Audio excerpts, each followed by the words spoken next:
I think the SEC will eventually lose Solana, Aptos, Algorand. I think those things survive. There's no reason why Bitcoin couldn't be a 10x asset from here. Earlier this month, a US court ruled that the crypto token XRP is not a security.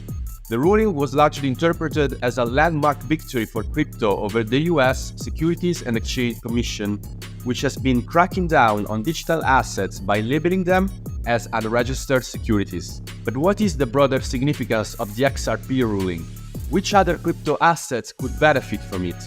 And does it mean that the crypto industry can successfully fight back against the SEC crackdown? To answer these questions, I talked with Anthony Scaramucci, the founder and managing partner at Skybridge Capital. I'm Giovanni. On this show, we challenge the ideas that shape the world of crypto. In each episode, we assess a crypto narrative, a macroeconomic outlook, or a potentially disruptive technology. Only the most solid ideas will make it to the other side.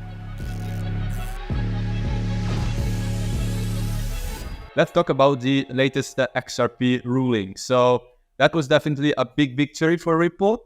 But what do you think is going to be the broader impact on the cryptocurrency industry?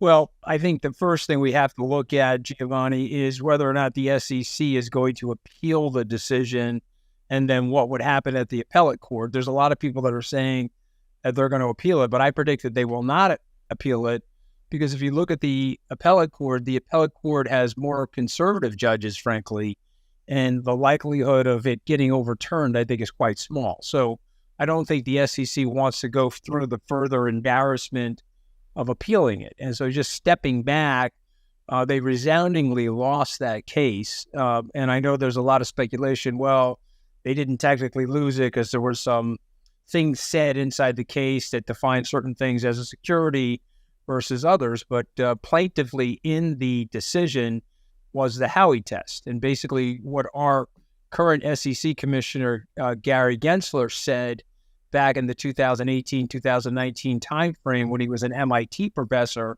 he said that many of these cryptocurrencies did not meet the Howey test for purposes of assigning the definition security to those assets. And so the great irony here is Mr. Gensler, because he's politically expedient, he's now decided that what he said, based on the facts and based on the law in 2018 and 19, he no longer believes. And so he's zealously prosecuting these cases, but he's going to be further embarrassed because the good news about the United States, due to judicial impartiality, they're reading the law exactly the way it was written, and they're interpreting it exactly the way it was written. And so he's going to continue to lose those cases. So that's why the markets are up.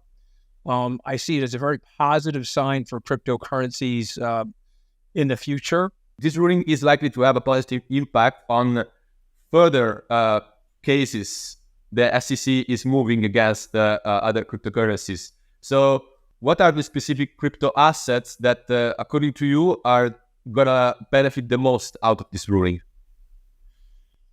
Well, I think the two major crypto assets, Bitcoin and Ethereum, are going to be likely the ones that benefit the most in terms of their durability and their long-term scalability. I think you did notice that Solana had a very big move. Solana is a very fast token. It's a very fast protocol. And I think it's a survivor. I will fully disclose everybody listening. I own a lot of Solana, and I'm a big believer in it. And so the fact that XRP is not a security, I think that means that Solana, even though the SEC says it's a security, is not a security. But if you said to me, okay, who's going to survive? It's obviously Bitcoin and Ethereum. There'll be securities like Solana, Aptos, Algorand. I think those things survive. And I think they go on to build great communities. And I think they get demarcated because of this ruling as non-securities. And I think that has positive ramifications for the industry. For sure. And another issue here that I want to talk about is institutional adoption. So when we talked last time, it was back in August 2021, so almost 2 years ago. Back then, you were making the point that institutional adoption was an overhyped narrative. You said that large pension funds and endowments had very little appetite for crypto and Bitcoin. So now BlackRock has applied for a spot Bitcoin ETF. So first of all, do you think it has good chance to go through? And do you think that if so, that is the moment when pension funds and endowments are going into Bitcoin?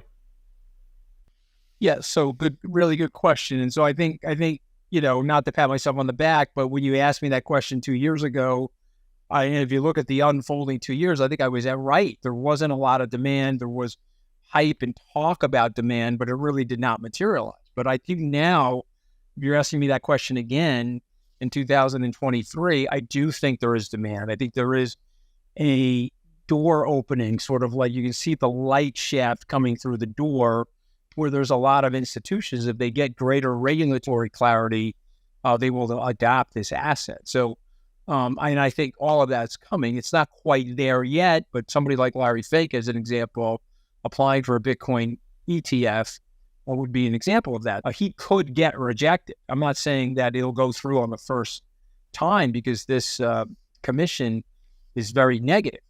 But man, the courts, it'll be very interesting to see what happens because they have approved a Bitcoin futures. Giovanni, they have approved a Bitcoin leverage futures where you can now go 2-to-1 on your Bitcoin exposure in a Bitcoin ETF. And so, Grayscale wrote a letter to the judge saying this is obviously arbitrary and capricious. Just explain that to your viewers and listeners.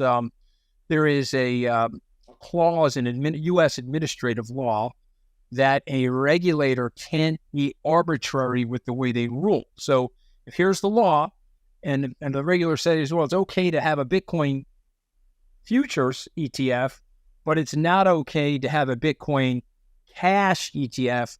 Well, the regulator better have a really good reason pursuant to that law as to why. Because if they don't, there's something called arbitrary and capricious, and that standard is such where a judge can say, geez, you're really not being fair. So to me, I think the SEC will eventually lose. It'll be interesting to see what happens here with the Grayscale case.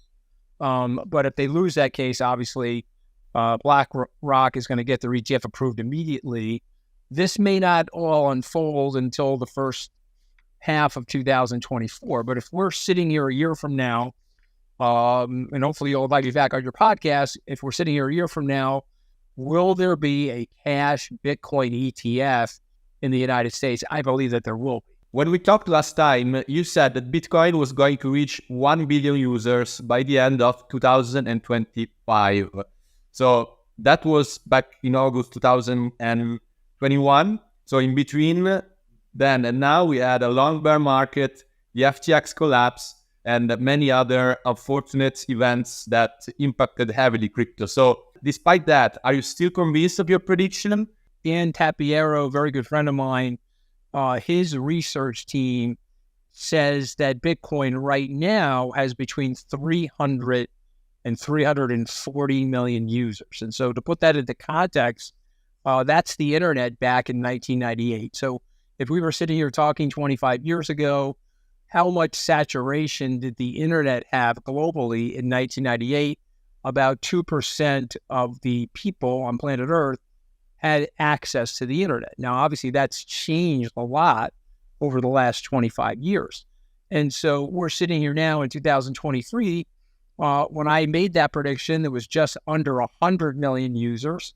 There's now 340 or so million users. I mean, that's our best guess.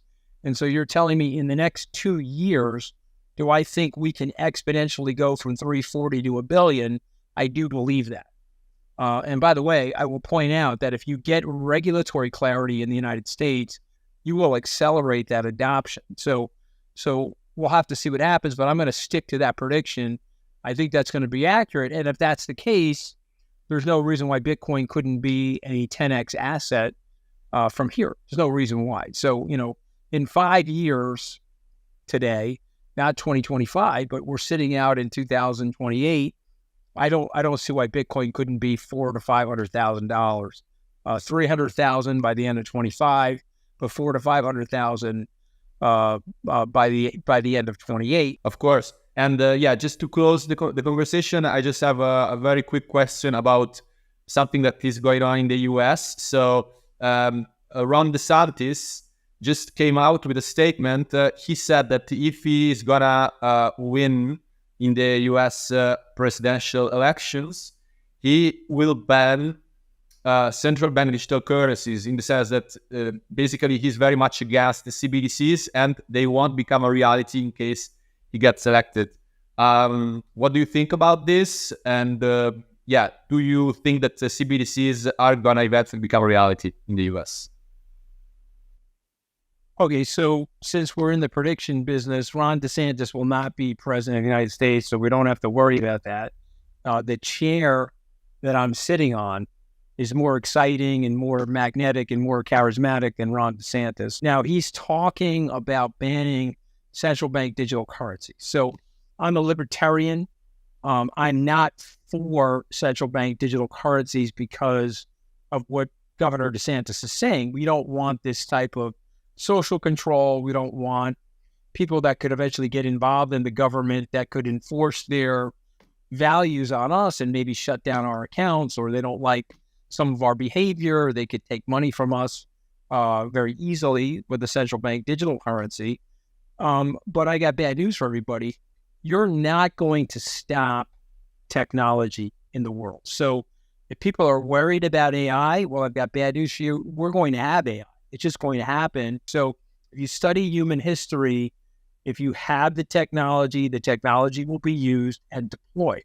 And so there will be a central bank digital currency in China, other places. There will be, will there eventually be one in the United States? I predict that there will be. But I think what is unique about the United States is that we have built a check and balance system over the last 250 years that could prevent the things that Governor DeSantis or libertarians like me are worried about. So I think it's very politically naive, and it's naive in terms of a lack of understanding of human history to just blanketly say, you know, I'm going to be the president of the United States and ban central bank digital currencies. Yeah, and it's also very interesting what you said about technology being unstoppable. If we assume that CBDCs eventually will happen, we are also sure that Bitcoin cannot be stopped by any government, cannot be banned. So, you know, that's a technology you and I like. It's people don't like it. They're trying to stop it. It can't be stopped. Now there's a technology that we don't like, you and I don't like, but other people like. Guess what? That's not going to be stopped either. You know, it's just the way it works. Yeah, I agree. Okay, Anthony, it was a cool conversation. Thanks a lot for coming on our show. Thank you again for having me.